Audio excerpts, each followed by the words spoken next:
course, for everybody just tuning in, I am here with none other than Andrew Van den Houten. So it's, and I was just showing here a second ago.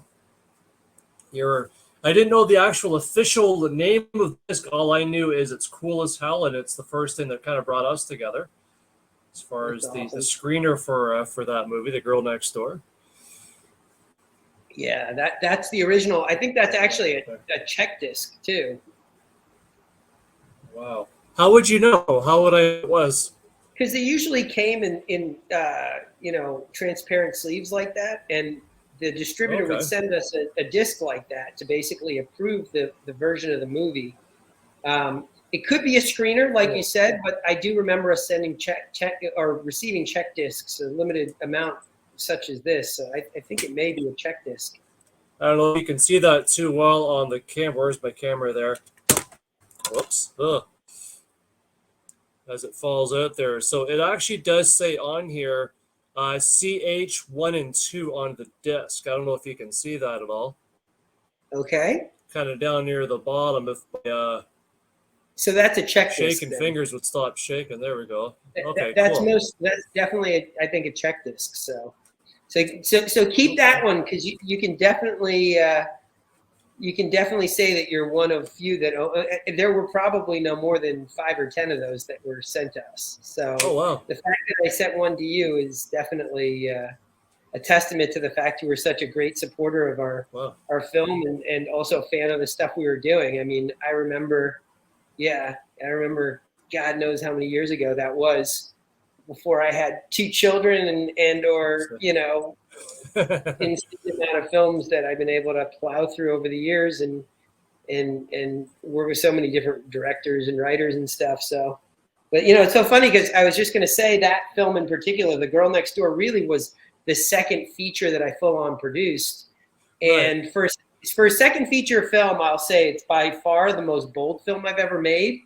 And to think that was the sophomore movie of my career is kind of like a little bit, jaw-dropping for me, because I look at it now and I go, there's no fucking way I could ever make that movie today.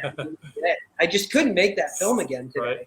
Right. And I don't think that I would want to either, especially having kids now. It's like one of those types of films that I'm proud that I was involved with and got it done. But now having kids, it's just that much more difficult to even watch the film, let alone think about what we went through to actually get it made. So, and again, I'm not afraid to go change everything. Oh, yeah. I mean, I'm not afraid to go towards material that's edgy. It's just that subject matter in particular is a little too close to home now, as far as just the age of my kids and thinking about what the kids in that movie, in the story, obviously not the kids in the film, but the kids that the film is about had to go through. And again, it's so funny because here we are having this conversation talking about The Girl Next Door at the beginning of this. And as of recent, Lionsgate has just released it's on Netflix right now, at least in the US, the latest 4K HDR. I think it's in HDR. It's definitely in 4K version, a remastered version where we went back to the original film prints and rescanned the film prints and re-released the movie in 4K with a few extra DVD extras as well. Or I say DVD extras, but they're extras. So I don't know if those extras are available on Netflix. In fact, I know they're not, but I do know that they were made and delivered. So hopefully there's a way for people to see them through Lionsgate at some point, for sure. Very cool. Yeah, I know that's, I mean, like you said, like I've got, since we last chatted with, a lot can happen in a while. So I actually have three kids now.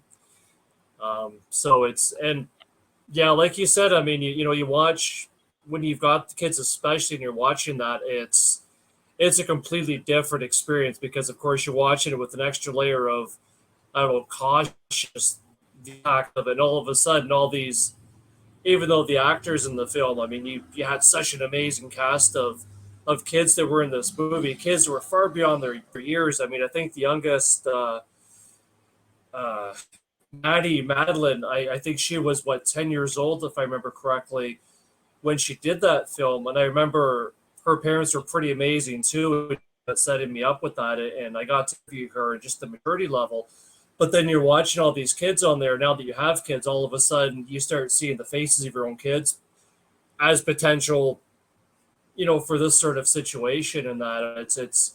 I mean, as if it wasn't heartbreaking enough. And gosh, 4K. How clear do we want it? That'd be something else to see that in 4K. Yeah. I mean, it's funny because I to some degree I almost feel like it doesn't necessarily. The resolution is obviously better, but oddly enough, it brings in more of a film grain too. So there's a certain element of cinematic kind of dirt that I think we stylistically left in the new scan. I mean, we did do some dirt cleanup where it was just non-objectively helping, not helping the actual film and making it look completely not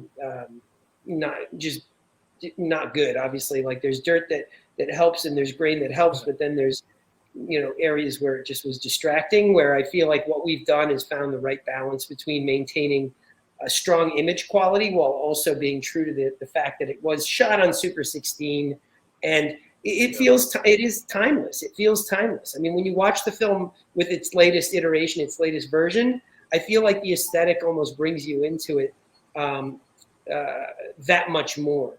And so, and because it does feel so much more real as well. It's almost like watching a home, partially watching an old film that was felt like a documentary almost. If there's a super realistic quality to it that comes through now, which I think is more impactful. So yeah, but Matt McLean the colorist, did a great job, really, and working with the material.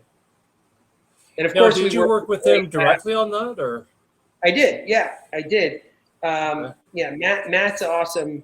Matt has a company in Texas called Thrive Color, and we worked with Matt on it. And then the Boston lab that we used was fantastic as well. That was, I'm trying to, God, it's so crazy because I feel like when we scanned it, it was unexpected what it would be like because the film had been sitting in storage for so many years. So when we actually, when we actually got it scanned, it was like, holy shit, this is actually, going to be something, so amazing. So that works. Anyway.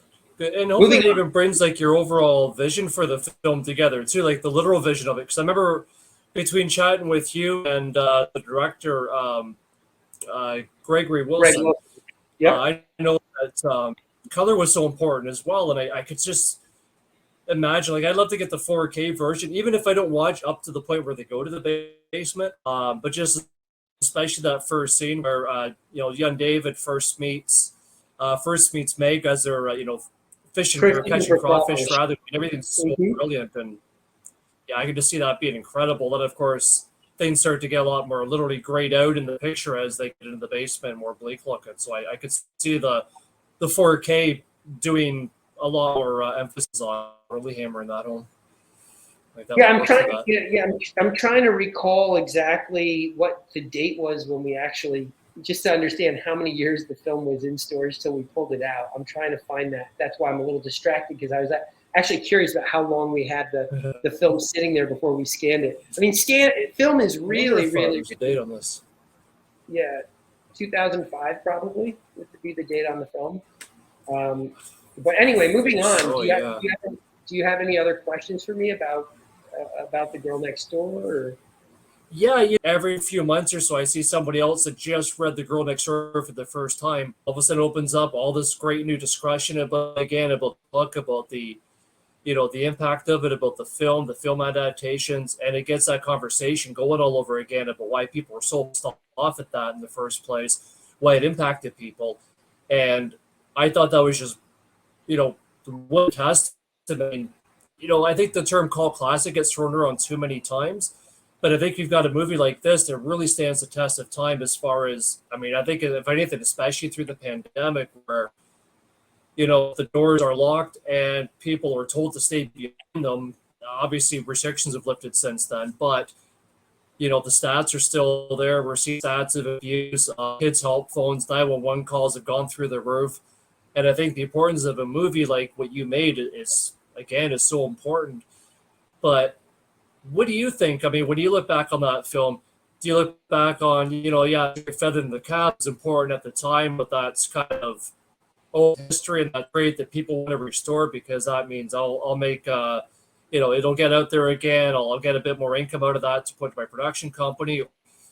What do you find as far as that overall? Like Dallas always said to me, he's so funny because I remember Jack Ketchum's name was Dallas Mayer, and his pen name was Jack Ketchum, and he always said to me, he's like, of all the books I've written, The Girl Next Door is the one that audiences keep finding it, and I keep finding that I get residuals, and and the film and the book keeps selling, and it is so polarizing that the material was absolutely, it was so risque and challenging because it was pretty taboo to make a film about child abuse in general, like especially trying to portray it in a way which really would be true to the story, without holding back as much as we could, and again, like, I think it is polarizing because, it's hard to watch the imagery that we shot, and it is an issue that consistently and continuously comes up in our culture as an American, country,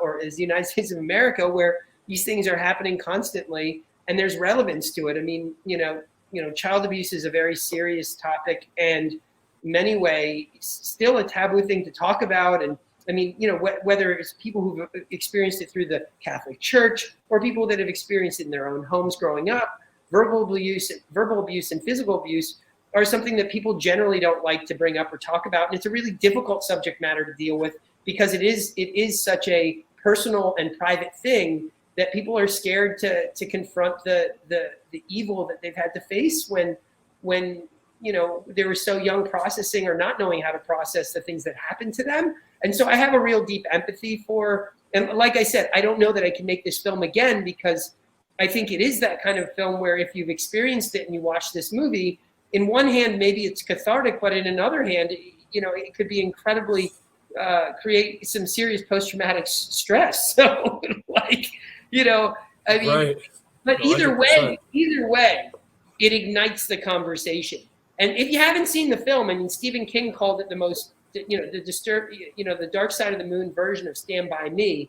And Neil Getzlinger from the New York Post said you need to bleach your brain. You need to wash your brains out with bleach after you watch this movie. I mean, it really, it sent shockwaves through the media and the press. And to this day, I did the same thing because I did notice that, there was kind of a resurrection of interest around the title, especially as of recent. And I Googled, and some of the groups and the amount of comments and conversations that have been happening about the film are mind-blowing. I mean, I'm talking like there are thousands of comments across multiple, if you add them all up, thousands of comments across platforms talking about this movie. So I do think for a sophomore film, and for those that haven't seen the movie, again, be pre-warned, it's probably going to be one of the most disturbing films you've ever watched or ever will watch. But at the same note, it is holding its own weight as something that, I think you can deem at this point a cult classic. And so I feel very grateful and honored to have been able to make something that can be revered as such. That being said, I also, am very cautious about how and who I recommend the film to. Yeah, no, 100%, because you don't want to, yeah, you're absolutely right. I mean, you definitely don't want to recommend it to somebody that would possibly, this would be some serious trigger warnings too. And at the same time, you want to make sure they've got a stable foundation, I think, is the key for watching, because I know, as Dallas or Jack Ketchum once said as well, when I chatted with him about this, is that it pissed you off, that's a good thing because it's supposed to. It's not a movie for enjoyment, and I think it's key to do this. I mean, I've watched the movie. I watched it once by myself, just so I can give it that focused attention. I watched it with a small group of friends, just to have that discussion with them, see what they thought about the film, and then I tucked it away over there. And I think since I just opened up that the case to more clearly if I could find a date and such, that was the first time I've opened it in about 10 years. That's so cool. And I'll probably watch it maybe once more now that I know there's a 4K version. I don't know if I'm going to let the 4K version take me down to the basement again, but at least up until that point. Yeah, I mean, there was a lot of attention detail done to the remastering. He did a great job. Perry Paolantonio, I always say his last name wrong the first time, and the lab Gamma Ray Digital were responsible out of Boston. They've done tons of remastering and scanning of archival film footage and older films that are being remastered. And Perry and his team, Ben and Adam over there, as well as Nathan, have done a phenomenal job at really maintaining the best quality scanning machines to scan even up to 14K online, with 70 millimeter films. And so I was lucky enough to find them through a search online and work with Harry and his team, and they just did a phenomenal job. In fact, it's kind of cool because Offspring, which is the predecessor to another film that Jack Ketchum, had written the novel to, I directed. And the same thing that we did for The Girl Next Door, we did with Offspring, where we remastered from the original Super 16 negative. And we actually were able to color correct the film exactly the way that I wanted to color correct it, which had not happened the first time. And so much of that was limitations in technology. So if you go back and watch Arrow Video's remastered version of Offspring, it's going to be re-released through Arrow Video after the rights leave Grindstone Lionsgate, which should happen, I believe, this fall. So sometime early next year, awesome. I think middle of next year, I think there's a re-release. It's already been re-released, I believe, in the UK. And I'm very excited for people to see that first film in the trilogy of The Woman, because there was Offspring, then Lucky McKee directed, of course, The Woman, and then the wonderful, brilliant Pollyanna McIntosh directed the third in the series called Darlin. So to be able to see Offspring the way it is, a lot of the issues I had with the film were overlighting, particularly in the actual representation of the cannibal children and their hair. And so to be able to actually go in and make it the way I wanted it to look, where it actually looks far more believable, I think is a really cool thing to go and experience. So I'm excited for people to see the new Offspring re-release done. Again, film scanned, handled by Perry and his team over at Gamma Ray Digital. Incredibly challenging film, way more so than The Girl Next Door, in that they had to really find... So dark. Yeah, but they had to find all of the. It was more of a technical challenge than maybe a material challenge, but or narrative challenge. But they had to go in and actually match scene to scene back to the original film, where The Girl Next Door was all cut and organized already, so it was a much easier film transfer. But yeah, I'm very, very pleased with what we've done with these films, and for Jack Ketchum to be able to honor his life, honor his work in a way where we re-release these films in the best quality for our audience. It just feels like we've done justice to his kind of vision and what he deserves to be remembered for, with his twisted and wonderful, his brilliance. And he really was a brilliant man and a fun man and a wonderful person to not only hang out and have drinks with and break bread with, but also to work with creatively. So yeah. Yeah, it's pretty awesome too that of course, some of the other filmmakers that were covering some of his films that you did, was great that you had him so involved in the process as well. I mean, obviously, if he had something where it's like, I think you should do it this way, and you disagreed with it, he at least understood that the movie's the movie, the book's the book, and you actually let him, be. Now, was he? I think he played a cameo in Offspring too, didn't he? Yeah, he did. He was a. Because I know he did The Girl Next Door. Yeah, I think he was a police officer in that, or a crime scene investigator. Okay. I think he was a crime scene investigator. I have a shot with me and Art Hindle of him, which was super, super cool. And he was a cameo in Girl Next Door. I believe he did a cameo in The Girl Next Door as well. He was a carny bar, I think. He was a carny barker. Yeah, he was exactly at the Ferris wheel. And I have a cameo. Right. I have a cameo in The Girl Next Door too. I'm working in What? I missed it. In the snack shop. I'm the guy who hands them the burgers. Okay. So yeah, I look far more skinny and far more younger than I do now in that film. Puberty does wonders. I was a late bloomer, but it was really honestly Kids will like do that too. yeah, kids will definitely do that. It's just kind of crazy to me. Like I still can't believe that was the second film we ever made on the heels of Headspace. And it's kind of a trip. Like I always tell people, it's like I basically went ahead and spent decades making indie genre films to finally find my way into making more commercial action movies. And it's like and I don't think it ever clicked in my brain that I could just jump genres, at any point if I felt so inclined. I kind of just enjoyed kind of where I was at, and I appreciated where I was at. And I was learning from everything I was doing through the process at every stage too. So I feel in many ways by the time, I was able to go make this Bruce Willis movie called A Day to Die, which is now on Hulu. You can check it out. I think it was kind of it was a pleasant surprise to, finally get to the point where I was just like, oh, like, hell yeah, like, we're blowing shit up and shooting guns and doing a big movie now with big stuff. It's like, just not being phased. Like when you grind on low budget indie productions and then you get to a place where there's a little bit more of a budget, you realize really quickly that even with a little bit more of a budget, that budget's usually going to the actors. So many of the challenges you're dealing with on these low budget indies are still existent on the larger scale. Of course, you're doing bigger setups, right, a larger crew, but still the challenges remain the same. And I think that's what's really cool about, whether you're making an independent action flick or you're making, for multi-million dollars, or you're making an independent, horror film for, anywhere from 20,000 to, $1 million or $1 million and change.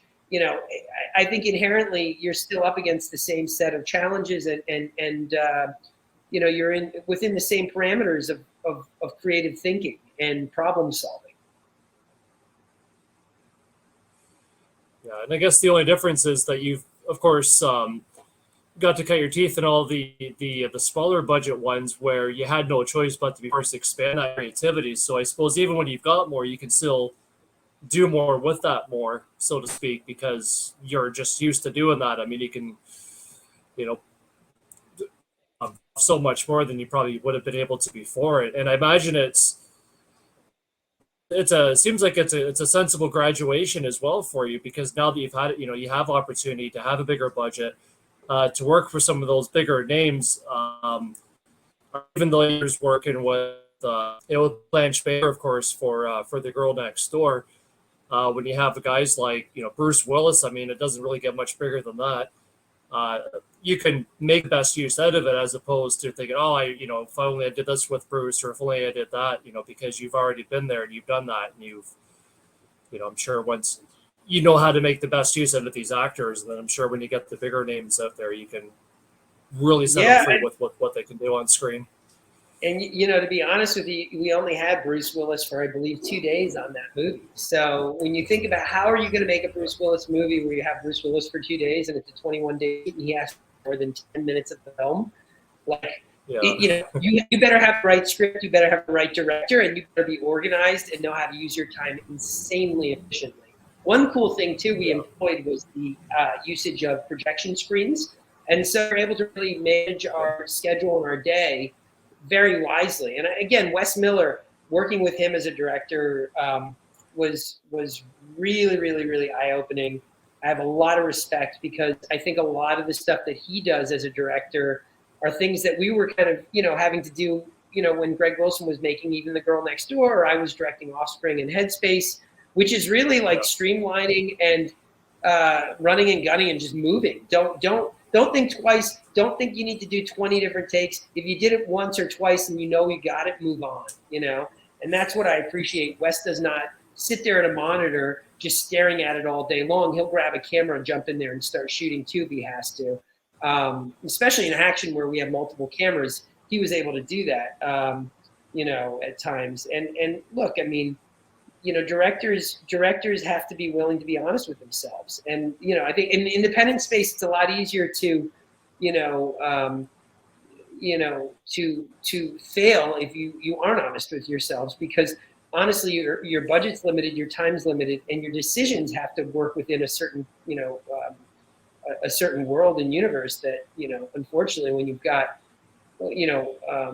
less than, 1/100th of what a studio film at a major high level would be, it's just you're up against a different standard. So, and you still, but the irony of it all is you're still being judged by the audience, and the same audience that is watching those films. So at the end of the day, you do have to make sure you make a movie that's representational of something that the market can feel is familiar and entertaining and something they're excited about. So. Yeah, no, 100%. And I'd imagine, accessibility, no matter what you're doing, is key. And I imagine it would probably help out too, now that you have, so many notches on your movie making belt too, that you can have I suppose if you can call it any luxury, the luxury of also having probably a lot more faith in your post production as well. So that way, if maybe you don't get something that's quite perfect, you know that you probably got a great team around you that can help make those tweaks and do those different things, or maybe even come in after the fact and maybe do a quick reshoot if needed. And it's going to get cleaned up and it's going to get pieced together the way you have it in mind that it needs to be pieced together. Yeah, I mean, and I'm going to throw props to Julie Garces. Julie is our editor on both Darlin and A Day to Die. So she did Pollyanna McIntosh's feature directorial debut, as well as, the Bruce Willis film with Wes Miller. And, she's the kind of editor that literally gets into a room, and in many ways she'll look at the script and then she'll kind of like respect what the director's trying to do, but then she'll throw it away and come to the table with ideas of how to think outside of the box and bring a new perspective to it. Julie is probably one of the hardest working people I know in the industry, and I've been very lucky to collaborate with her multiple times. And as a producer, it's great because I know if she's going to take a film on, it's because she likes it and she wants to see it through to the end. And if I hook her up with, connect her with a director that she feels is someone she wants to work with, I know she's going to bring the best out of their vision and what they're trying to do, while also bringing what she does to the table. So yeah, post is like, you couldn't have said it better. I mean, and for a genre movie specifically, whether it's action genre, horror genre, when you're looking at a film like that, sound and music and effects are so just important. They represent, 50%, if not more, of those films. I mean, it's the kind of thing, it's like if I'm listening to War of the Worlds, I want to have a universe that's created through sound. And then all the visuals on top of that, really just heighten the experience. So not to take away from cinematography and or production design and set design. It all counts. And all the things that go into what we do, making, cinematic films or cinema in general, whether they're cinematic or not. I mean, look, at the end of the day, I think anyone can appreciate and respect when a movie gets made. I think the films that stand the test of time, though, are the ones that respect all the other aspects around filmmaking beyond just the visual aspects, the auditory elements. No, absolutely. So, yeah, it was really cool too. To your point, Andrew. Pardon me, sorry. No, I was just saying I love special makeup effects and VFX too, because those are kind of a whole nother chapter within the visual spectrum where you can really like change a film in post and elevate it. But anyway, not to get off track. Go ahead. Sorry. No, that's fine. That's actually perfectly on track. I was just gonna say I had a rare opportunity. I had a friend of mine who was not too long ago who made an action movie, and it was really cool because I got to see a super early screener that it wouldn't normally show anybody at all, but because we're going to talk about the movie, he wanted me to at least have a background. So I watched the movie, but it didn't have any sound effects in it whatsoever. It didn't have any, VFX in it whatsoever. And of course, I'm watching this movie and I'm seeing people point a gun, and that was it. So there's no sound in there. So it was very interesting. I mean, obviously, I got the point across. I got to talk to him about the movie I saw, but then it just really hammered home the importance of the additive importance, like you said, not to take away from the visual aspects of everything, but how the sound really helped to render. I mean, that's obviously eyesights, ears, all that works together in tangent with what's being received by the brain. So it was really cool to see all this, the importance of having a great soundtrack to any film, and the effects, and the VFX as well. Like, you had to put the little explosions from the bullets in after the fact in post production, and gave me a bigger appreciation too for how important, obviously, the post production is to a film, and not just making sure that the scenes follow the proper sequence, but to make sure they deliver the proper, I guess, senses to to the brain. It was, I think action movies inherently should be sent over to you with a fully filled soundtrack, ideally, before you watch them. But otherwise, I agree. You got to do your own sound effects while you're watching the film. Which is also a fun way. Yep. Right. Pew pew pew. I'm sure this is what he meant it to sound like. Exactly. But it was really cool. Mystery Science Theater. Right. I know he fooled me. Even had a toy helicopter in the movie, and I had no idea it was a toy. I'm like, holy shit, how did you afford this thing? Like, that was your budget right there, right? And he's like, it was a toy helicopter on a string. And then, so it was pretty cool. And that was actually the one scene that he did put some VFX into it. So I saw some of the, the little, I guess, cap explosions on the dirt as if the bullets were hitting the ground. So totally fooled me, and it was cool. I got to see a glimpse of the post-production magic. So that was pretty interesting. What's the film called? It's actually called Guns of Eden. So it's my friend Gregory Lamberson. I was gonna say, because I didn't know, didn't want to pass the taboo mark there and plug another friend's film when I'm talking to you about your film. No, so we gotta plug other people's. We gotta plug other people's work. He's from the New York area, from the Boston area.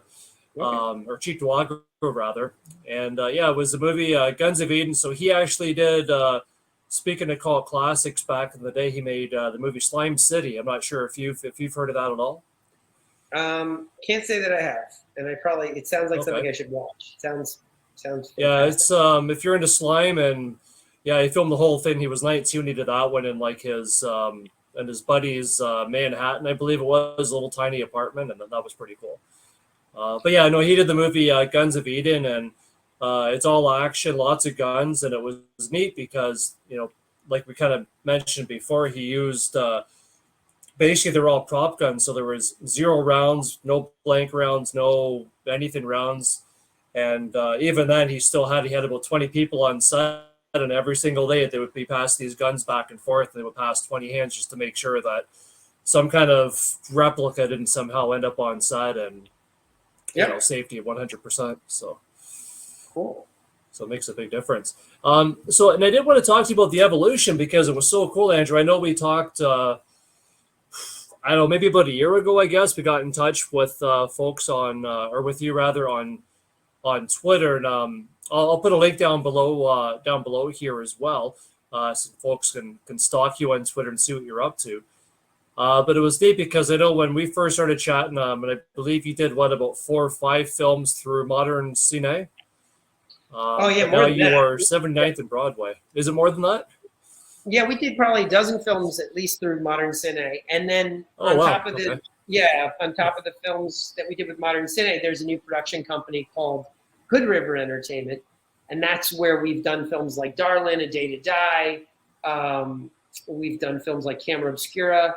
Other films that we've done, Dash Cam, not Rob Savage's, but Christian Nilsson's Dash Cam, which I should say is fresh on Rotten Tomatoes. If you haven't watched it, it's a fantastic example, in my opinion, of kind of like a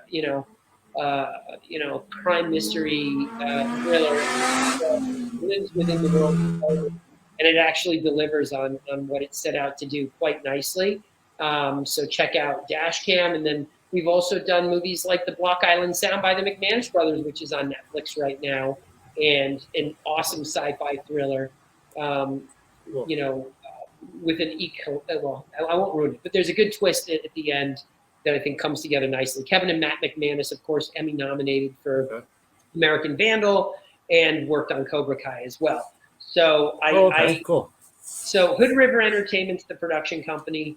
And we have another company, 79th and Broadway Entertainment, where we work with many other filmmakers. and maybe we're not producing their films through and through from beginning to end, but we're involved as executive producers and or we're selling the movies for them. And so we've worked with, tons and tons of filmmakers through that company too. And that company also handles the library for Modern Cine. So yeah, we definitely, 79th and Broadway Entertainment, Hood River Entertainment. And then if you like horror films that are super low budget, we've been putting out a handful of those through a distribution label that my partner Han Soto and I have called Kamikaze Dogfight in conjunction with Gravitas. So check out. And what a great title. That's awesome. Kamikaze Dogfight. Yeah. So that's great. So between all three of those companies, we can keep you guys busy watching movies for days and weeks on end at this point. That's the goal. Perfect. No, this is beautiful. I'm glad I caught up with you because there were some titles there that I've no idea. I had no idea on them. So I'll definitely check out Dashcam. Netflix is one of the few that I have going right now as far as the streaming stuff.